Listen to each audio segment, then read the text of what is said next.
Hello students, welcome to Magnet Brains. मैं रूपाली वर्मा। आज जो आपके लिए लेकर आई हूँ वो है आपकी क्लास 11th की हिंदी की बुक आरोह का पार्ट एक है नमक का दरोगा। इसके एमसीक्यूज आपको पता है कि ये पार्ट हमारा फर्स्ट टर्म एग्जामिनेशन में आ रहा है और फर्स्ट टर्म हमारा टोटल एमसीक्यूज बेस्ड होने के कारण आपको सारा ही पूरा प्रश्न पत्र जो है वो बहुविकल्पीय प्रश्नों में ही मिलेगा, अर्थात मल्टीपल चॉइस क्वेश्चंस में ही आएगा वो। तो इसीलिए इस पार्ट के हम आपके लिए यहाँ पर एमसीक्यूज लेकर आए हैं कि इस पार्ट पे कैसे कैसे क्वेश्चंस पूछे जाएंगे, एक तरीके से आपका ये रिविजन हो जाएगा। तो शुरू करते हैं इस पार्ट के प्रश्नोत्तरों को।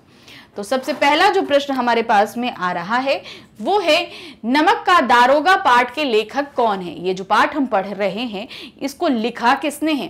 प्रेमचंद, कृष्णचंद्र, शेखर जोशी या कृष्णनाथ ने। हम सभी को पता है कि नमक का दारोगा पाठ प्रेमचंद जी द्वारा लिखित है, तो इसका आंसर यही होगा। अब इसके बाद हमारा आता है क्वेश्चन नंबर 2। क्वेश्चन नंबर 2 में क्या दिया गया है? किस ईश्वर प्रदत्त वस्तु का व्यवहार करना निषेध हो गया है? कौन सी ऐसी चीज थी जो हमें प्रभु ने यानी ईश्वर ने दी थी मगर अब इसका इस्तेमाल करना जो है मनाही में है? तो ये बात एक स्टेटमेंट कही गई थी, तो वो कौन सी वस्तु है जिसके बारे में ये बात कही जा रही थी?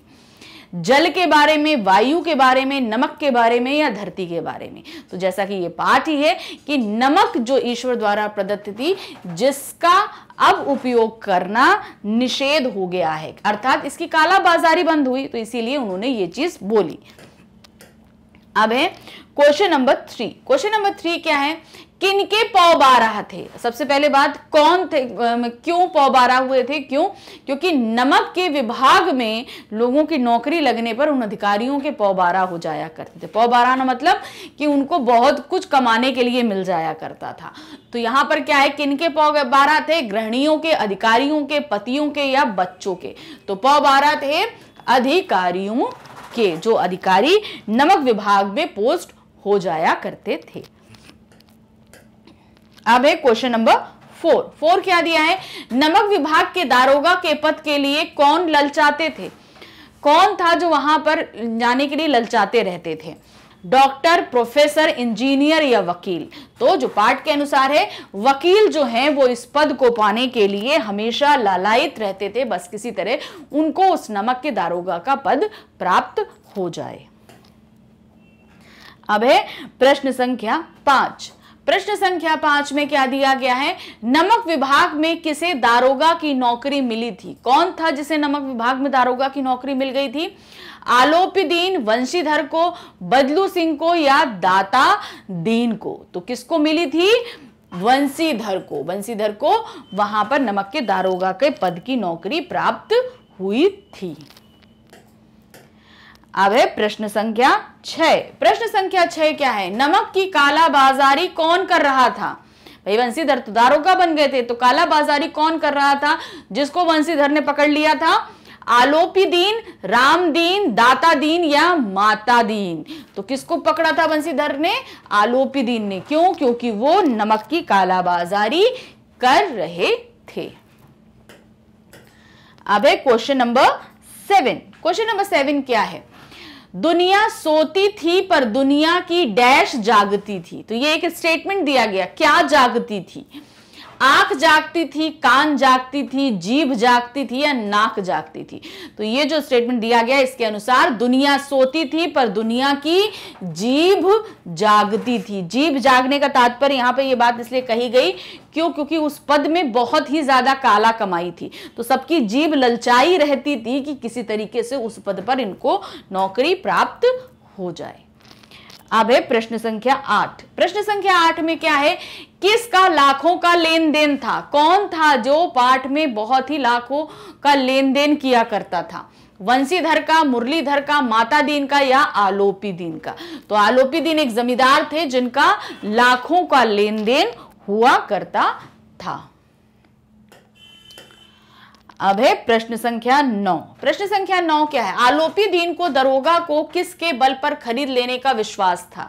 आलोपी दीन जो है वो काला बाजारी कर रहे थे नमक का, तो वो बहुत बेधड़ल्ले से करते थे। तो वो सोचते थे कि हम जो है रिश्वत के बल पर सभी अधिकारियों और दरोगा को खरीद लेंगे और हमारी ये काला बाजारी चलती रहेगी।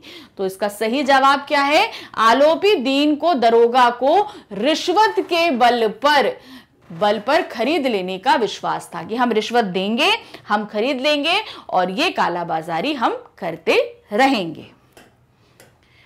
अब है प्रश्न संख्या 10। प्रश्न संख्या 10 में क्या है? न्याय और नीति सब लक्ष्मी के खिलौने हैं, यह कथन किसका है? किसने ये कथन इस पाठ में बोला है? न्याय और नीति ये सब लक्ष्मी के खिलौने, मतलब न्याय हो या रूल्स एंड रेगुलेशन हो, सब लक्ष्मी के आगे आकर झुक जाते हैं। अगर पैसा है तो दीजिए और ये सभी चीजें हैं उसके कदमों में झुक जाएंगी। ये स्टेटमेंट किसने दिया था पाठ में? वंशीधर ने, आलोपी दीन ने, बदलू सिंह ने या वंशीधर के पिता ने?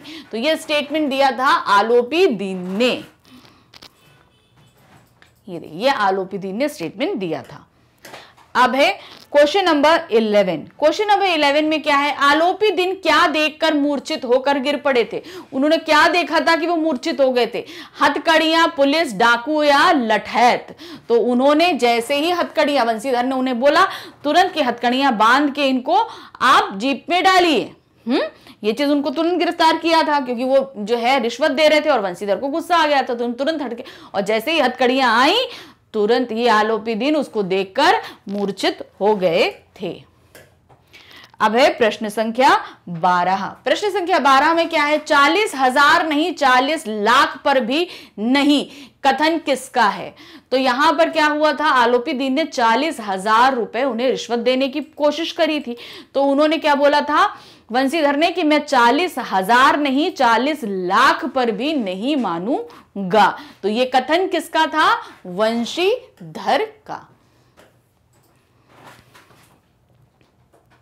ये देखिए, अब आ रहा है क्वेश्चन नंबर 13। क्वेश्चन नंबर 13 में क्या है? वंशीधर के पिता किसकी अगवानी के लिए दौड़े थे? वंशीधर के पिता जो है, कौन आया था वंशीधर के घर पे जिसको देखकर उनके पिता उसका आवभगत करने के लिए दौड़ गए थे? वंशीधर की, मजिस्ट्रेट की, आलोपी दीन की या माता दीन की? तो आलोपी दीन, क्योंकि भाई बहुत बड़े जमींदार थे, जब वंशीधर के घर पर आए तो उनके पिता जो है तुरंत ही दौड़ गए थे उनकी अगवानी करने के लिए। भाई इतना बड़ा आदमी, इतना पैसे वाला आदमी जो है हमारे घर पर आया है, तो उसकी अगवानी करने के लिए तुरंत ही वो दौड़े चले गए थे। अब हमारे पास में है क्वेश्चन नंबर 14। 14 में क्या दिया गया है? प्रेमचंद का मूल नाम क्या है? प्रेमचंद जी के बारे में हम बता दें कि उन्होंने हिंदी और उर्दू दोनों में ही लेखन कार्य किया है। हिंदी में वो जब भी उन्होंने लेखन कार्य किया तो वो प्रेमचंद के नाम से किया, और जब वे उर्दू में लिखते थे, यानी कि उर्दू भाषा में उर्दू की कृतियां लिखते थे, तब वो नवाब राय के नाम से काम करते थे। लेकिन ये दोनों ही उनके एक्चुअल नाम नहीं थे, उनके एक्चुअल नाम कोई कुछ और ही था। क्या है वो? विजयराज, धनपत राय, नवाब राय या विश्वास राय? तो यहां पर सही है, प्रेमचंद जी का मूल नाम है धनपत राय। ये उनका असली नाम था, मतलब जो उनके माता पिता द्वारा रखा गया था। जब उन्होंने लेखन कार्य किया तो उन्होंने जब दो अलग अलग भाषाओं में लिख रहे थे तो वो अलग अलग भाषाओं में अलग अलग नामों से लिखा करते थे और उनका मूल नाम धनपत राय था। अब आते हैं क्वेश्चन नंबर 15 पे। 15 क्या है? प्रेमचंद का जन्म कहाँ हुआ था? हमने देखा कि कब हुआ था, ये तुमने देख लिया, लेकिन कहाँ हुआ था? लोहाना गांव मध्य प्रदेश, लमही गांव उत्तर प्रदेश, गुजरिया गांव आंध्र प्रदेश, इनमें से कोई नहीं। तो सही क्या है? लमही गांव उत्तर प्रदेश में उनका जन्म हुआ था। ये देखिए, जगह आप जिस भी सन में वो पैदा हो रहे हैं, डेट ऑफ बर्थ, सब कुछ उनको आपको याद रखनी है। कौन सी जगह में हुआ, उनका नाम क्या था। भाई बहुत से कवि या लेखक ऐसे हैं जिनके मूल नाम अलग हैं और उनके लेखन कार्य के नाम अलग हैं, तो थोड़ा सा इन सब चीज़ों का आप ध्यान रखिएगा कि कहीं कोई मिस्टेक आपसे इस बारे में नहीं होने पाए। अब है क्वेश्चन नंबर 16। क्वेश्चन नंबर 16 क्या है, निम्न में से कौन सा उपन्यास प्रेमचंद जी द्वारा लिखित है। अब देखिए उन्होंने उपन्यास भी लिखा, कहानी संग्रह भी लिखे हैं, संस्मरण भी लिखे हैं, बहुत कुछ लिखा है। तो सबके ऊपर हम क्वेश्चन लेकर आए हैं और सभी के नाम लेकर आए हैं, ध्यान रखिएगा। तो अब यहाँ हमने क्या दिया, निम्न में से उपन्यास, उपन्यास मतलब जिनमें कहानियां होती, क्या है, सेवा सदन, प्रेमाश्रम, गोदान, रंगभूमि, निर्मला, कर्मभूमि, कायाकल्प, गबन, उपरोक्त सभी। तो यहाँ पर क्या है, ये जितने भी नाम हैं ये सभी प्रेमचंद जी के उपन्यास ही हैं। तो यहाँ पर क्या देंगे, उपरोक्त सभी। तो इस तरीके के देखिए, आपको मैं बता रही हूँ, जहाँ पर हम ये उपरोक्त सभी या उपरोक्त दोनों जैसे आंसर लेकर आते हैं, यहाँ पर हमारा मत ये होता है कि आप उस क्वेश्चन के जितने भी पॉसिबल आंसर हैं उन सभी से वाकिफ हो जाएं। तो यहाँ पे इस क्वेश्चन का जो जो आंसर हो सकता है हम सब आपके लिए लेकर आए, लेकिन ज़रूरी नहीं कि एग्जाम में आपसे एज इट इज़ पूछा जाए। एग्जाम में क्वेश्चन बदल जाएगा। मान लीजिए आपके सामने सिर्फ 4 उपन्यास के नाम रखे गए, उसमें से सिर्फ एक प्रेमचंद जी का होगा और बाकी किसी और के होंगे। तो उस कंडीशन में आप क्या करोगे, कम से कम आप जब ये सारे पढ़ लोगे तो आपको ये चीज़ अच्छे से मालूम रहेगी कि कौन कौन से उपन्यास प्रेमचंद जी द्वारा लिखित हैं। देखिए उपन्यास, कहानी संग्रह, ये सभी अलग अलग तरीके से होते हैं, तो बहुत ध्यान रखिएगा। यहाँ पर हम फिर से नाम लेते हैं कि सभी उपन्यास प्रेमचंद जी द्वारा रचित हैं। नाम क्या है उनके, सेवा सदन, प्रेमाश्रम, गोदान, रंगभूमि, निर्मला, कर्मभूमि, कायाकल्प और गबन। ये सभी उपन्यास उनके द्वारा यानी प्रेमचंद जी द्वारा रचित है। अब है प्रश्न संख्या 17। 17 में क्या दिया, निम्न में से कौन सी कहानी संग्रह प्रेमचंद द्वारा रचित है। अब उनके कहानी संग्रह के बारे में हम बात कर रहे हैं, तो उनके जितने भी कहानी संग्रह हैं उन सभी के नाम हम यहाँ पर लेकर आए हैं।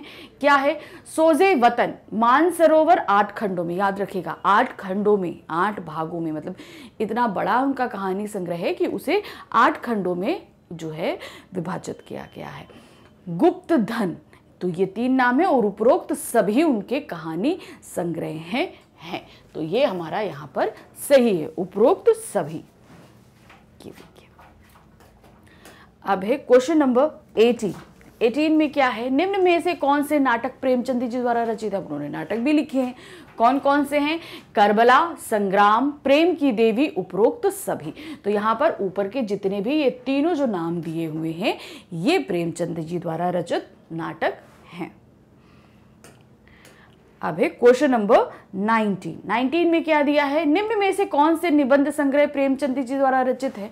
उन्होंने निबंध भी लिखे हैं, तो क्या है, कुछ विचार, विविध प्रसंग, उपरोक्त सभी या उपरोक्त सभी गलत है। तो सही क्या है यहाँ पर, उपरोक्त सभी, अर्थात कुछ विचार और विविध प्रसंग उनके द्वारा लिखे गए निबंध संग्रह हैं। अब है क्वेश्चन नंबर 20। 20 में क्या दिया गया है, प्रेमचंद जी ने कहां तक शिक्षा प्राप्त करी थी। उन्होंने शिक्षा कहां तक प्राप्त करी, हाई स्कूल, इंटरमीडिएट, बीए या एमए। तो उन्होंने बीए तक की शिक्षा प्राप्त करी थी। ये देखिए, वो आगे और पढ़ना चाहते थे लेकिन उनके परिवार की आर्थिक स्थिति सही ना होने के कारण वो आगे की पढ़ाई नहीं कर पाए, अर्थात वो अंग्रेजी विषय में एमए करना चाहते थे, लेकिन उनकी पारिवारिक स्थिति सही ना होने के कारण उन्हें बीए के बाद तुरंत ही नौकरी करनी पड़ी थी। तो उन्होंने शिक्षा विभाग में कार्यरत वो रहे थे और क्या कहते हैं, उन्होंने सरकारी नौकरी प्राप्त करी थी। अब है क्वेश्चन नंबर 21 में क्या दिया, प्रेमचंद जी किस विषय में एमए करना चाहते थे। जैसे अभी हमने आपको बताया, वे अंग्रेजी विषय में जो है एमए करना चाहते थे। अब है क्वेश्चन नंबर 22 में क्या दिया है, प्रेमचंद जी को सरकारी नौकरी से त्याग पत्र क्यों देना पड़ा था। पारिवारिक परिस्थितियों के कारण, असहयोग आंदोलन में भाग लेने के कारण, पारिवारिक मर्जी के कारण या उपरोक्त में से कोई नहीं। उन्होंने सरकारी नौकरी प्राप्त कर ली लेकिन उस नौकरी से भी उन्हें त्याग पत्र देना पड़ा था। उसका कारण क्या था, असहयोग आंदोलन में भाग लेने के कारण। देखिए उस समय सरकार जो थी वो अंग्रेजों की थी और अंग्रेजी सरकार में रहते हुए आप सरकारी पद पर कार्यरत हैं और आप स्वाधीनता संग्राम में भाग ले रहे हैं, तो इस कारण से उनको ये दोनों दोनों काम नहीं कर सकते थे, तो उन्होंने स्वाधीनता आंदोलन को चुना और सरकारी पद का त्याग कर दिया था। तो यहाँ पर प्रेमचंद जी ने सरकारी नौकरी से त्यागपत्र इसलिए दिया क्योंकि उन्होंने असहयोग आंदोलन में भाग लिया था। अब क्वेश्चन नंबर 23 क्या है? प्रेमचंद जी की पत्नी का क्या नाम था? देवरानी देवी, विद्या देवी, शिवरानी देवी या गिरिजा देवी? तो प्रेमचंद जी की पत्नी का नाम था शिवरानी देवी। ये देखिए, ये जितने भी क्वेश्चन हैं याद रखिएगा, हम आपकी बुक से ही लेकर आ रहे हैं। जो भी आप पाठ पढ़ते हैं, जब भी, जैसे मान लीजिए हम यहाँ पर पाठ 1 का कर रहे हैं नमक का दरोगा, तो उसमें लेखक का परिचय, लेखक के बारे में जितना कुछ है आप पढ़ेंगे, पाठ परिचय पढ़ेंगे, पाठ पढ़ेंगे, प्रश्नोत्तर पढ़ेंगे और उसके बाद शब्द अर्थ पढ़ेंगे, और अगर कुछ अलग और टिप्पणियां दी हुई हैं तो उनको भी आपको पढ़ना है, क्योंकि क्वेश्चन कहीं से भी पूछे जा सकते हैं, तो पढ़ना आपको थ्रू आउट सब कुछ है। तो यहाँ पर उसी तरीके से ये सब नाम उन्हीं के बीच में से निकाले गए हैं आपके लिए। अब आता है क्वेश्चन नंबर 24। कहानी नमक का दरोगा का प्रथम प्रकाशन कब हुआ था? उसका प्रथम प्रकाशन कब किया गया था? ये जो नमक का दरोगा हम पढ़ रहे हैं, पहला प्रकाशन, पहली बार ये प्रकाशित कब हुआ था? सन 1914 ईस्वी में इसका पहली बार प्रकाशन हुआ था। अब है प्रश्न संख्या 25। 25 क्या है?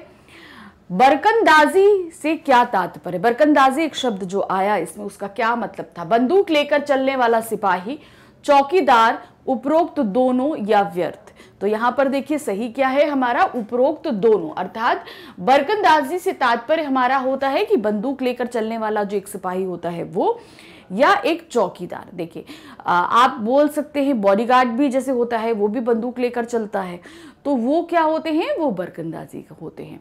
इनको हिंदी में यही कहते हैं, क्योंकि आलोपी दिन के साथ जो है ऐसे लोग चलते थे जो बंदूक लेकर चलते थे, तो उसी उनके लिए ही इस्तेमाल किया गया है। अब एक क्वेश्चन नंबर 26 में क्या है?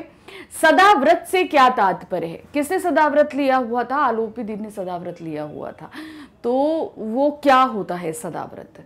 जो हमेशा व्रत करता हो, जिसने भगवान के व्रत ले रखे हो, जो व्रत करना चाहता हो, हमेशा अन्न बांटने का व्रत लेने वाला। तो सदाव्रत कौन था? हमेशा अन्न बांटने का व्रत लेने वाले व्यक्ति के लिए इस पाठ में सदाव्रत शब्द का इस्तेमाल किया गया है। अब है क्वेश्चन नंबर 27 में क्या है? प्रेमचंद जी का जन्म कब हुआ? 1880 में, 1888 में, 1800 में या 1860 में? तो उनका जन्म हुआ था 1880 में। जैसे हम पढ़ चुके हैं, लमही गांव में उत्तर प्रदेश में उनका जन्म, और 1880 में हुआ था। अब है क्वेश्चन नंबर 28 में क्या दिया? प्रेमचंद का निधन कब हुआ? अर्थात उनका देहावसान, उनकी मृत्यु कब हुई? 1933, 1934, 1935 या 1936 में? तो उनका देहावसान या उनका निधन 1936 में हुआ था। अब है क्वेश्चन नंबर 29 में क्या दिया है? मुख्तार से क्या तात्पर्य? मुख्तार शब्द इस्तेमाल किया गया, मुख्ताराजी शब्द इस्तेमाल किया गया, तो मुख्तार होता क्या है? जमींदार के नीचे पद वाला आदमी, यानी जमींदार से जो नीचे पद पर काम करता है वो व्यक्ति, कलेक्टर के नीचे पद वाला व्यक्ति, यानी कलेक्टर के नीचे जो काम करता है, कलेक्टरी में वकील से कम दर्जे का वकील, या एक प्रकार का व्यवहार। तो यहां पर मुख्तार व्यक्ति कौन होता है? जो कलेक्टरी में वकील से कम दर्जे पे काम करता है। कलेक्टरी में जो लॉयर्स होते हैं उनसे नीचे जो पद पे काम करते हैं, उनके सहायक समझ लीजिए, उन्हें बोलते हैं मुख्तार। अब है क्वेश्चन नंबर 30 में क्या दिया गया है? नमक का दरोगा पाठ के अंत में किसकी विजय किस पर बताई गई है? ये जो पाठ हमने पढ़ा है इसमें अंत में किसकी विजय होती है और किस पर होती है? धन पर धर्म की विजय होती है, धर्म पर धन की विजय होती है, धन और धर्म की विजय होती है, उपर्युक्त सभी सही है। तो सही क्या था? धन पर धर्म की विजय होती है। धन कौन था? आलोपी दीन। और धर्म कौन थे? हमारे वंशीधर जी। तो किस तरीके से उन्होंने आलोपी दीन को पकड़ा, अपना धर्म निभाया, उनकी नौकरी भी चली गई, लेकिन अंत में धन ही उनके द्वार पर आता है कि आप आकर अपने धर्म के ही मेरी जमीन जायदाद को संभालिए। तो अंत में क्या होता है? धन पर धर्म की विजय होती है। अब है क्वेश्चन नंबर 31 में क्या दिया है? वंशीधर के पिता ने मासिक वेतन को क्या कहा है? मासिक वेतन यानी कि सैलरी जो हमें मिलती है, पेचेक जो मिलता है, उनके वंशीधर के पिताजी ने उनसे क्या बोला है? बहता हुआ स्रोत, पीर की मजार, पूर्णमासी का चांद या उपर्युक्त सभी। तो वंशीधर के पिताजी ने सैलरी यानी कि वेतन को पूर्णमासी का चांद कहा है। क्यों कहा है?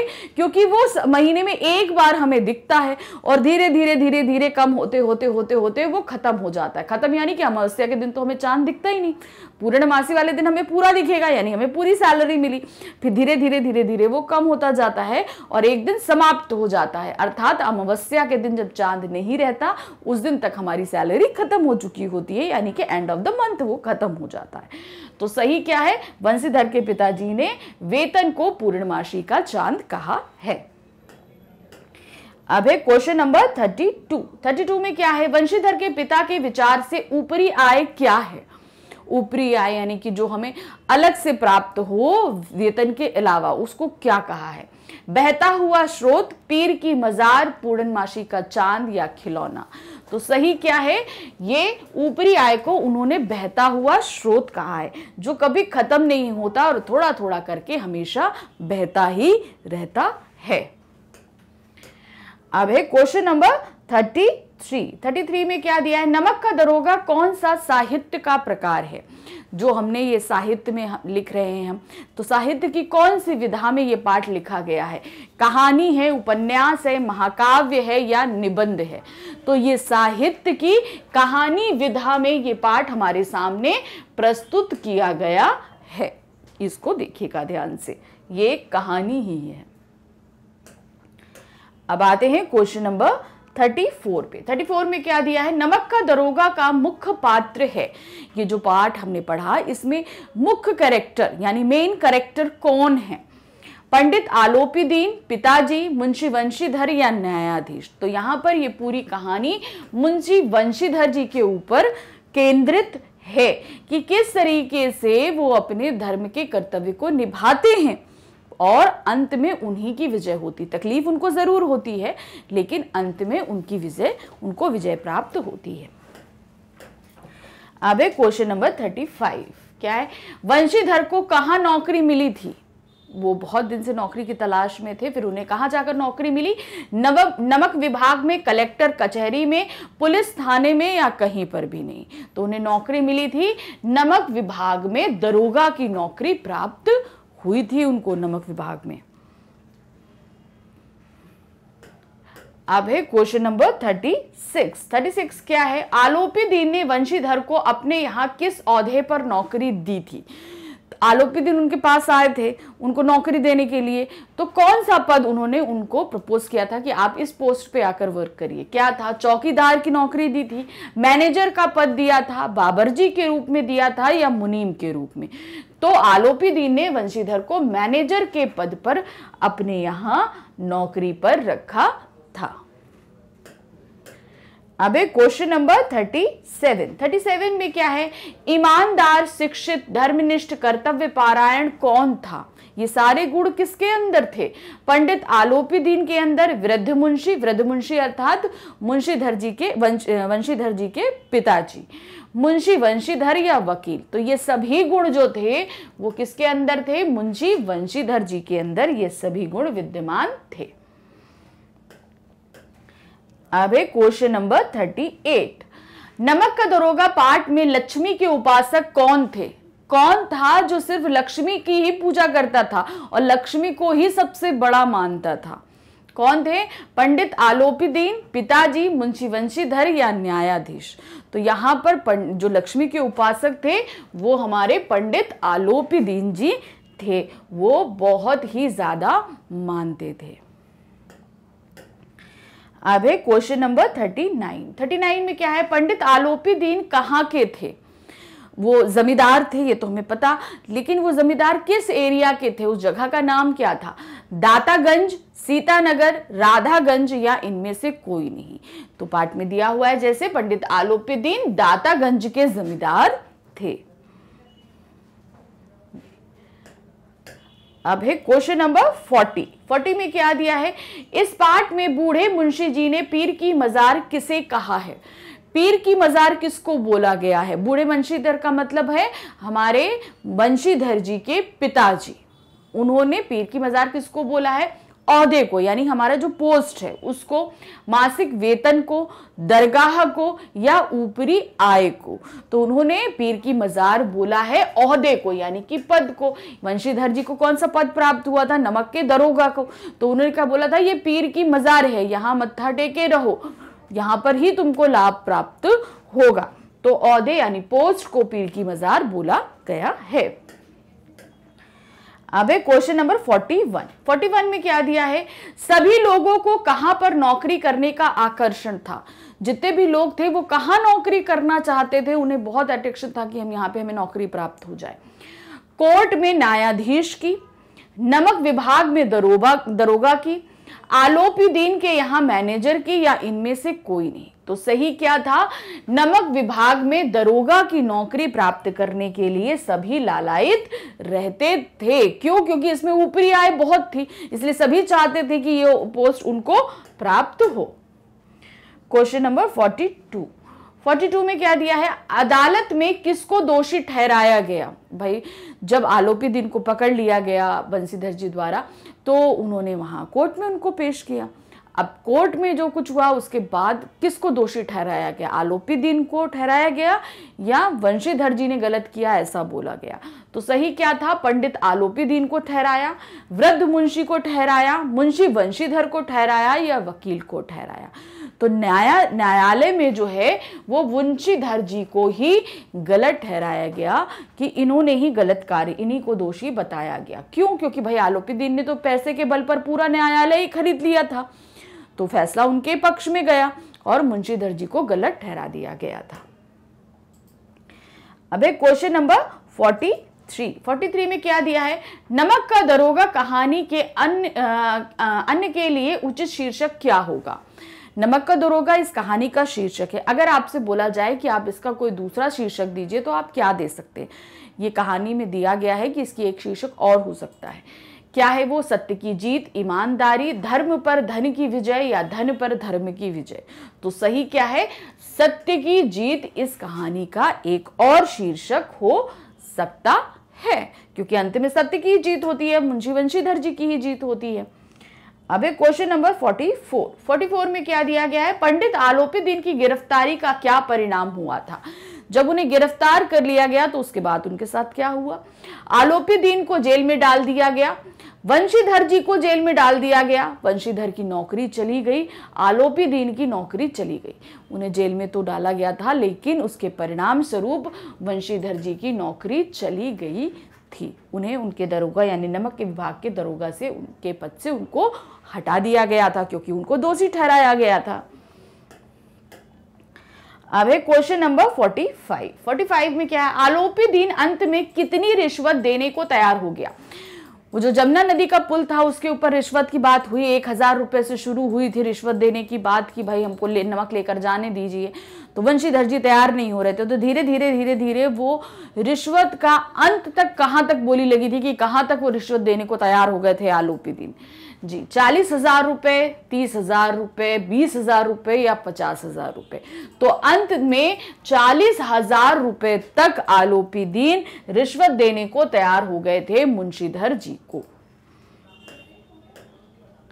अब है क्वेश्चन नंबर 46 में क्या दिया है? पंडित आलोपीदीन वंशीधर को कितनी तनख्वाह देने वाला था? यानी कि अंत में जब वो आए थे तो कितनी नौकरी का मैनेजर का पद लेकर आए थे वो, मगर वो कितनी तनख्वाह देने को तैयार हुए थे?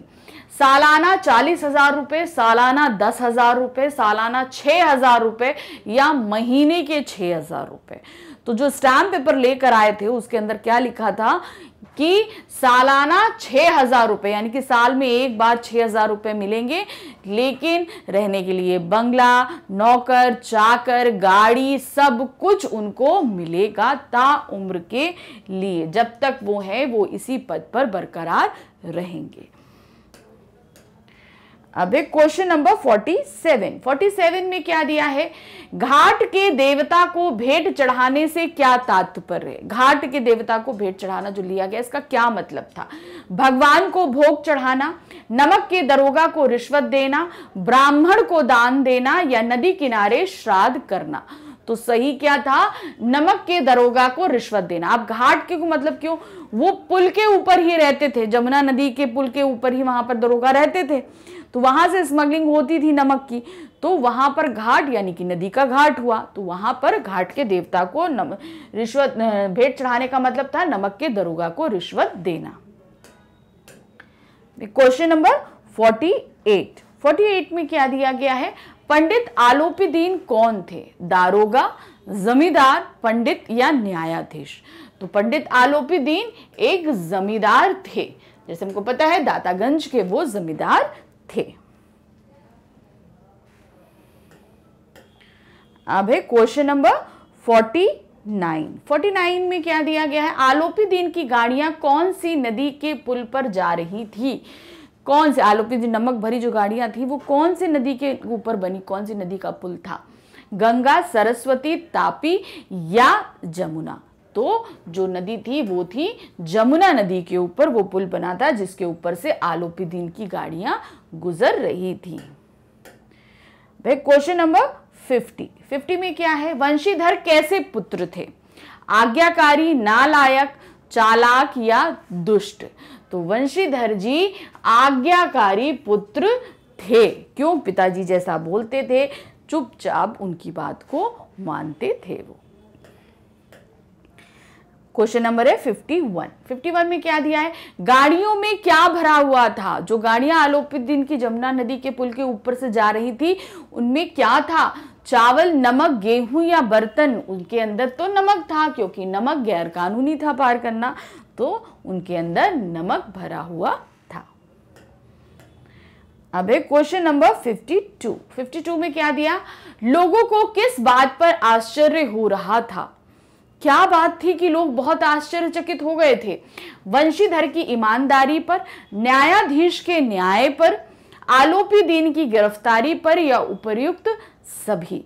तो क्या था, जो आलोपीदीन की गिरफ्तारी हुई थी इससे सभी बहुत चक्के थे, क्योंकि वो पूरे एरिया में बहुत फेमस थे, बहुत भाई अमीर थे, सब कुछ था। ऐसे व्यक्ति को गिरफ्तार कर लेना बहुत ही अचरज की बात थी कि क्यों आलोपीदीन गिरफ्तार हो गए। जानते हो सब उनके बारे में थे, लेकिन गिरफ्तार करना मतलब बहुत ही क्या कहते हैं बहादुरी का काम हो गया, और वंशीधर जी ने वो काम किया तो सभी अचरज में पड़ चुके थे। अब है क्वेश्चन नंबर 53 में क्या दिया है, आलोपीदीन ने पैसों के बल पर, उसने पैसों के बल पर क्या किया था, अदालत की नींव तक हिला दी थी, वकीलों को खरीद लिया था, न्यायाधीश को खरीद लिया था या उपर्युक्त सभी। तो यहां पर किया तो उन्होंने सभी कुछ था, लेकिन उन्होंने पैसे के बल पर जो किया था, जो एक काम किया था, वो जो हमारा स्टेटमेंट चैप्टर में दिया गया है क्या था, अदालत की नींव तक हिला दी थी। तो नींव हिला देने का तात्पर्य क्या था, ये सारे स्टेटमेंट उसी के अंदर आ जाएंगे हमारे। तो सही क्या है, आलोपीदीन ने पैसों के बल पर अदालत की नींव तक हिला दी थी। क्वेश्चन नंबर है 54 में क्या दिया है, नमक का दरोगा कहानी से सीख मिलती है कि, इस कहानी से हमें क्या सीख मिलती है।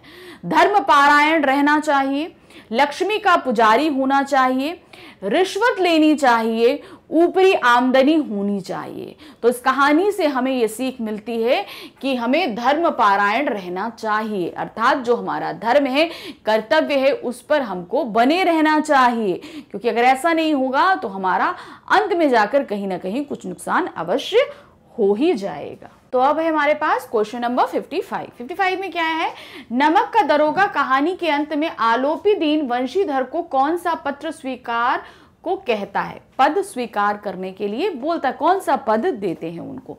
दारोगा, मैनेजर, क्लर्क या मुंशी। तो जो पद के लिए उन्हें लेने आते हैं वो है मैनेजर के पद के लिए उन्हें ऑफर करते हैं कि वो पद वो स्वीकार करें। अब है क्वेश्चन नंबर 56 में क्या दिया है? आलोपी दीन ने वंशीधर के सामने किस प्रकार का पत्र रखा था? जिनके घर आया था तो किस प्रकार के पत्र को रखा था? कुशलता का, स्टाम्प लगा हुआ, धमकी भरा या घूसखोरी वाला? तो जो पत्र रखा था वो था स्टाम्प लगा हुआ पत्र उनके सामने रखा था। ये देखिए, स्टाम्प लगा हुआ पत्र रखा था। अब है क्वेश्चन नंबर 57 में क्या है? विनयशील आलोपी दीन के सामने वंशीधर की आंखें कैसी हो गई थी? जब बहुत ही अनुनय विनय करते हुए आलोपी दीन वंशीधर के पास आए थे तो वंशीधर की आंखें कैसी हो गई थी? वो कैसे, ये सब चीज देख के वो कैसा महसूस कर रहे थे? उनकी आंखों में क्रोध था, डबडबाई हुई थी, द्वेषपूर्ण थी या घृणापूर्ण थी? तो सही क्या था? उनकी आंखें डबडबाई हुई थी। डबडबाई होने का तात्पर्य क्या है? उनकी आंखों में आंसू भर आए थे, बाहर नहीं निकले थे मगर उनकी आंखों के अंदर वो आंसू थे। अब है क्वेश्चन नंबर 58 में क्या दिया गया है? अंग्रेज अफसर आलोपी दीन के इलाके में क्यों आते थे? पाठ में दिया है ना, क्यों उनके अंग्रेज अफसर दातागंज आया करते थे अक्सर, इसीलिए अंग्रेजों से उनकी खूब बनती थी। तो क्या करने के लिए वो आते थे? व्यापार करने आते थे, दावत खाने आते थे, शिकार खेलने आते थे या जुआ खेलने आते थे? तो सही क्या था? अंग्रेज अफसर आलोपी दीन के यहाँ शिकार खेलने के लिए आते थे। उनके एरिया में बहुत शिकार होता था, वहीं पे आकर वो अपना जो है टाइम पास शिकार खेलकर किया करते थे। अब है क्वेश्चन नंबर 59 में क्या है? आलोपी दीन की इष्ट देवी का नाम है। उनकी जो इष्ट देवी हैं जिसकी वो पूजा करते थे वो कौन है? दुर्गा, लक्ष्मी, शारदा या भवानी?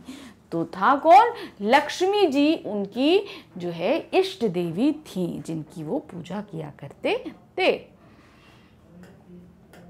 अब है क्वेश्चन नंबर 60 में क्या दिया है? जहां पक्षपात हो वहां किसकी कल्पना नहीं की जा सकती है? यानी कि जहां भेदभाव हो, जैसे कि न्यायालय में हुआ, पक्षपात हुआ था, वंशीधर के साथ गलत हुआ था, आलोपी दीन ने गलत किया था तो उसे सजा मिलनी चाहिए थी, तो मगर वहां पर पक्षपात हुआ था। तो जहां पक्षपात हो वहां किसकी कल्पना हम नहीं कर सकते? जीवन की, न्याय की, प्रेम की या भाईचारे की? तो सही क्या था? हम न्याय की कल्पना उस जगह बिल्कुल भी नहीं कर सकते हैं। क्यों? क्योंकि न्याय उस जगह मिल ही नहीं सकता। जहां पक्षपात होगा वहां सही चीज होगी नहीं, जैसा कि वंशीधर जी के साथ हुआ था। तो इस तरीके से हमने इस पार्ट के जो है 60 MCQs आपके लिए लेकर आए ताकि आप इसको अच्छे से समझ सकें इस पार्ट को, और कैसे क्वेश्चंस आएंगे और आपको कहाँ कहाँ कैसे कैसे सब चीज़ें पढ़नी है, ये सभी कुछ हमने यहाँ पर आपके सामने लाने की कोशिश करी। जब भी आप कोई भी चैप्टर, सिर्फ हिंदी नहीं किसी भी चैप्टर में हो, तो प्लीज़ इस चीज़ पर ध्यान दीजिएगा कि उस चैप्टर में जितना कुछ है वो आपको सब कुछ पढ़ना है, क्योंकि MCQs का मतलब है कि एक सिंगल लाइन से भी 1 से 2 क्वेश्चंस बन सकते हैं। तो यहाँ पर अब मान लीजिए आपको ये इस चैप्टर को ही आपको पढ़ना या समझना है, इसकी समरी देखनी है, NCERT सॉल्यूशंस देखने हैं, तो आप कहाँ जाओगे? इसके लिए आपको आना है हमारी वेबसाइट magnetsbrain.com पे। यहाँ पर आपको टोटल 100% फ्री एजुकेशन प्रोवाइड कराई जाती है। इसके लिए आपसे कुछ भी नहीं लिया जाता है। आप जब हमारी वेबसाइट पे आएंगे तो देखेंगे कि यहाँ पर किंडरगार्टन से लेकर क्लास 12 तक की सभी क्लासेस अवेलेबल हैं। तो जैसे कि आप क्लास किस में हैं? 11th में हैं, तो आप 11th क्लिक करेंगे। 11th क्लिक करते ही 11th में पढ़ाए जाने वाले जितने भी सब्जेक्ट हैं वो सभी आपके सामने होंगे। आपको हिंदी सिलेक्ट करना है, जहाँ हिंदी होगा वहाँ सिलेक्ट करेंगे। सिलेक्ट करते ही हिंदी में पढ़ाई जाने वाली प्लेलिस्ट आपके सामने होगी, तो उसमें आप RO सेलेक्ट करेंगे। RO का प्रथम उसमें सेलेक्ट करते ही उसमें जितने चैप्टर्स हैं सभी आपके सामने होंगे। तो ये पहला चैप्टर था नमक का दरोगा। आप जब उसे सिलेक्ट करोगे तो उसके अंदर आपको टॉपिक्स मिलेंगे। टॉपिक में आपके पास वहाँ पर समरी होगी, NCERT सॉल्यूशंस होंगे। तो आप जो भी देखना चाहते हैं उस पर क्लिक करिए। क्लिक करते ही आपका वीडियो स्टार्ट हो जाएगा। वीडियो देखिए और अपने सभी डाउट्स को क्लियर कीजिए, लेकिन साथ ही हमारे चैनल को लाइक, सब्सक्राइब और शेयर करना बिल्कुल नहीं भूलिएगा। Thank you for watching. Bye bye.